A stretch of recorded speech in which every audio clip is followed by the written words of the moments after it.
in the 1970s with paper, but it was a very complex system. On those big computers, you could send simple text messages, maybe 120 character text messages. But I was challenged and asked to convert this entire system of about 140 different parts into the electronic version. And I wrote 50,000 lines of Fortran code as a 14-year-old kid.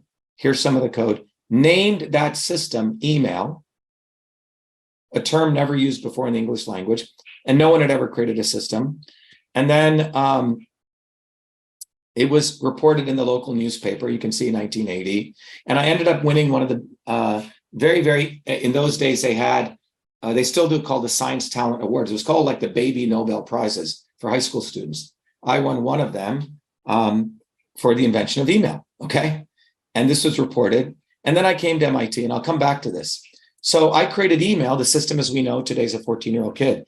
In fact, when I came to MIT, it was reported, this is the front page of the official MIT newspaper, that out of the 1,040 students, that we had the student who created the first email system.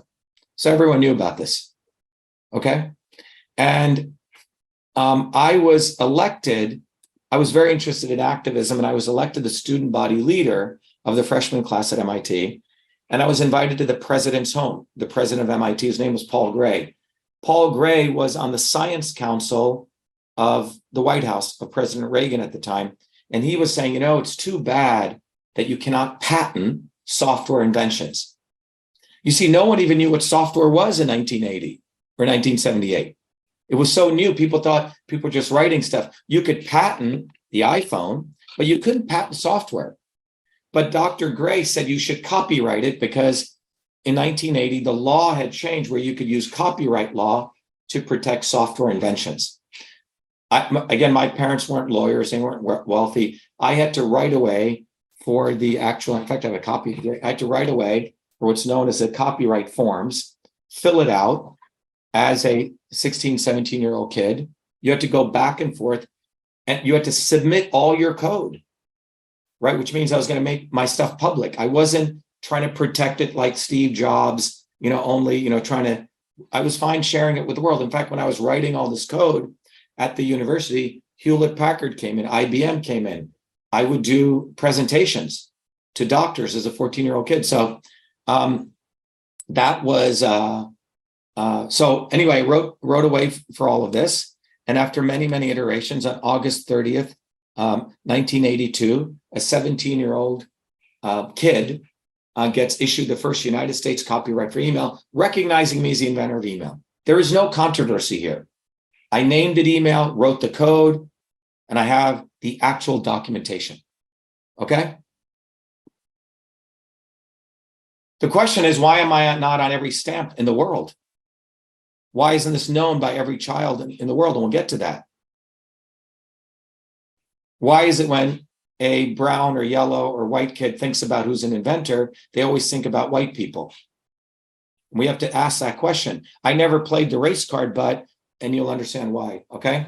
So anyway, did that, but I wasn't interested in public relations. My parents didn't have PR people. I was interested in medicine. I was interested in systems because what I'd witnessed in India, right? So I didn't get a PR agency to promote all this, okay? But I did learn about systems. You see, email was a system. It was not just exchanging text messages, which goes back to Samuel Morse. I had created the system as we know it today that all of you use. When you log into your email, you see inbox, outbox, folders, right? You don't see that on WhatsApp. You don't see that on Facebook. It's a system. And it came from the interoffice mail system that I was the first to create in the world. All right. So that's what I did, right? I created this, named it email. Now, when I came to MIT, I was very interested in medicine. Remember, MIT is a #1 technology and science institution in the world, right? People get Nobel Prizes out of MIT. So, by the way, I didn't even know about MIT until 2 weeks before I applied. Give you another area of sort of nonsense. Here I am, the #1 kid in math, #1 kid in everything in this high school. You would think someone would say, hey, Shiva, you should apply to MIT, right? No one told me about that. The way that happened is quite fortuitous. my mother would always help people. She had helped these two women who she met at the shopping mall who'd been thrown out of the home because they had some dispute with their husband, whatever, and they needed a place to stay. They're basically homeless. So my mom, I mean, we didn't have a big house, but we had a bedroom downstairs. She said, you could stay there. And one of them had a friend who knew I was good at math. And he came over and he said, you should apply to MIT. And I said, what's that? And he showed me the picture and it said Massachusetts Institute of Technology. I thought it was a mental institute because the dome, it looked massive and I had no interest in applying. But he wouldn't leave until I applied. So I took a pencil and I just did it for fun and I applied and I got accepted. And then I came to visit MIT and I thought these people look crazy. You see, I was into athletics, I was into sports. My dad had taught me to be like a Renaissance person, right? It was mind and body were important. The people at MIT looked nuts, you know, they looked unhealthy, and I had no interest in going.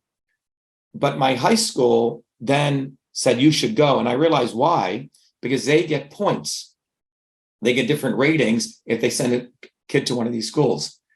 But eventually one of my teachers said, you should go because you like Boston. It's a city. It's considered the Athens of the world. It was the only reason I came. So I come to MIT and I was interested in medicine, but I realized that the way that these institutions were looking at the body was not as a system. They saw it as parts, right? And something never gelled in me. In fact, I was accepted to the MD PhD program that they have between Harvard and MIT, and I couldn't do the MD piece, right? Something in Western medicine didn't feel right in my gut, right? So I ended up going, because they see the body as parts. And in fact, what I learned was that the entire pharmaceutical industry is what all of this is based on. But more what I realized was that Western medicine, if you remember the story of Buddha tells a very famous story of where a king brings 6 blind men in and an elephant, and each blind man touches the elephant, right?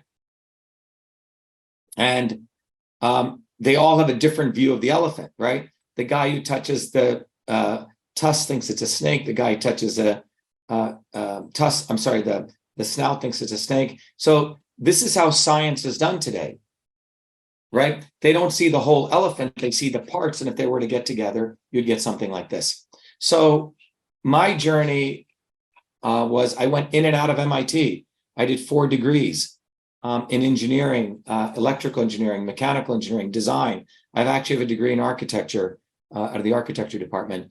And then because I did whatever I enjoyed, and I started 7 different companies.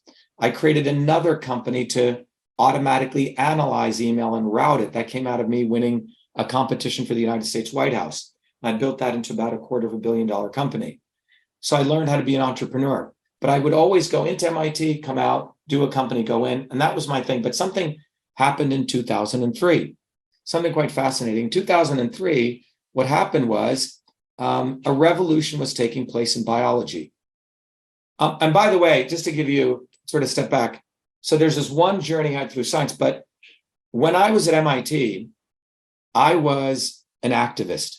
There's a guy called Noam Chomsky. Some of you may know of him. Chomsky is considered, I think he's the most cited person in science. So I wanted to understand how systems of power worked also. Why was there a caste system? In fact, at MIT, I organized a completely revolutionary newspaper to organize the students. We organized the food service workers. We protested against the war in Iraq. We did all sorts of very cool things to help the students and people. We made sure more poor Blacks, whites got into MIT, right? So I was always an activist. In addition to being a scientist and engineer, which is the truth piece, I was always fighting for freedom and obviously very, very interested in aspects of health. So all those things were always part of me: truth, freedom, health.